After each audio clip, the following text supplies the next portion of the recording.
पाकिस्तान के field marshal general Asim Munir ने आज एनडीयू के अंदर खिताब करते हुए कुछ ऐसे स्टेटमेंट्स दिए हैं जिससे पाकिस्तान की, अगर भारत दोबारा इश्ताल अंगेज़ी की तरफ आता है, दोबारा पाकिस्तान पर हमले का सोचता है, तो पाकिस्तान का रद्द-ए-अमल क्या होगा, तकरीबन उसका खदो-खाल उन्होंने वाज़े कर दिया कि क्या रिस्पॉन्स होगा। ये बात जो है वो सिर्फ गॉसिप की हद तक नहीं है, काफ़ी लोगों का, एक्सपर्ट्स का ख्याल ये है कि एक शिकस्त खोरदा मोदी जो है वो दोबारा हमले की तरफ जा सकता है, और ख़ास तौर पर वहाँ कुछ स्टेट्स के अंदर इलेक्शंस ड्यू हैं। तो अब वो चीज़ जो वो दिखाना चाहता था अपने अवाम को कि मैं इस इलाके का थानेदार हूँ, मैंने पाकिस्तान को हमला करके तो उसको बिल्कुल कट टू साइज़ कर दिया, तो वो उल्टा ये हो गया कि उसके अपने 6 जहाज़ गिर गए, अपने उसके 24 टारगेट्स हिट हो गए, और अल-फतह मिसाइल ने भी तकरीबन भारत में उन तमाम मुकामात को निशाना बनाया जहाँ पाकिस्तान चाहता था। तो उसके बाद उसकी वो थानेदारी का ख्वाब जो है चकनाचूर हो गया।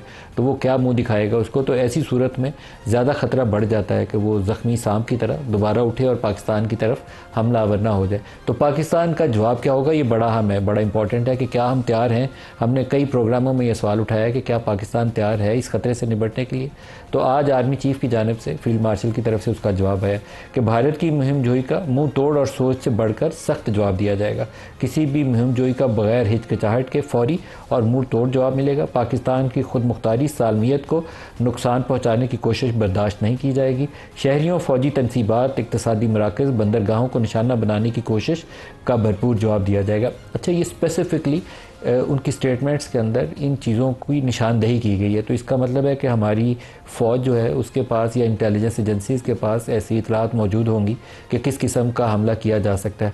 जब पिछली दफ़ा भी 6 और 7 मई वाला वाक़यात पेश आए तो हम लोग फील्ड में कवरेज कर रहे थे, तो आधी रात को इंडियन मीडिया से इन्होंने झूठा प्रोपेगेंडा फैलाना शुरू कर दिया कि कराची की पोर्ट तबाह होगी। लाहौर को भी उन्होंने पोर्ट बना दिया और लाहौर की पोर्ट के ऊपर भी कब्ज़ा करा दिया।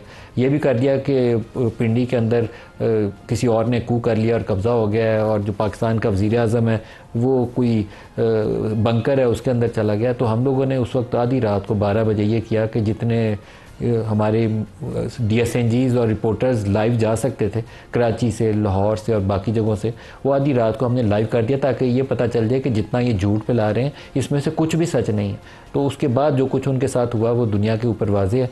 बात वही करनी चाहिए जो सच के करीब हो, जो ख़ुद भी आपको पता हो कि ये सच के करीब है और बाकी दुनिया उसको सच तस्लीम भी कर ले। तो वो इतना बड़ा झूठ था कि उसकी जितनी को इंडिया की पूरी दुनिया में इस वक्त खुद हो रही है, उतनी इंडियन मीडिया की भी पूरी दुनिया में हुई कि उसकी क्रेडिबिलिटी बिल्कुल खाक में मिल चुकी है। तो आज फील्ड मार्शल के आगे बयानात का हिस्सा ये है कि पाकिस्तान का जवाब दुश्मन की सोच से ज़्यादा सख्त होगा।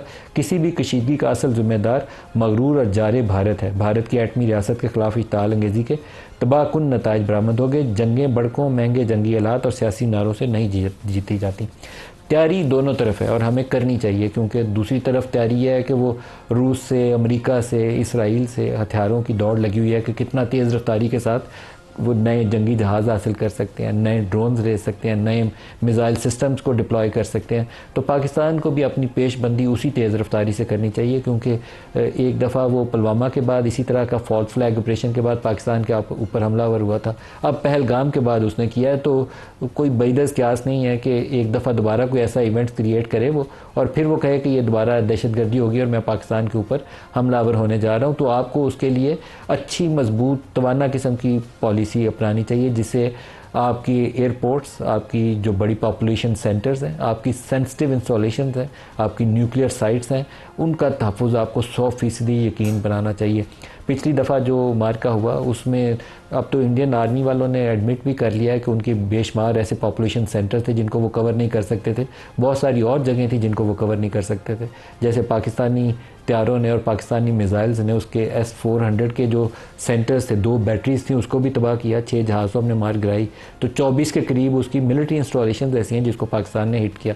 तो वो उसका नहीं कर सके, तो अब वो उसकी तैयारी करने की कोशिश कर रहे हैं कि एयर डिफेंस सिस्टम की तरफ जाएँ। तो पाकिस्तान को भी एयर डिफेंस सिस्टम को भी डिप्लॉय करना है, क्योंकि हमारी नूर खान बेस और कुछ दीगर बेसिस के ऊपर उनके ब्रह्मोस मिसाइल गिरे हैं। तो दोबारा कोशिश पूरी करनी चाहिए कि जितने ज़्यादा हवा में मार गिराए जा सकते हैं, हवा में उतने ज़्यादा मार गिराए जा सकें।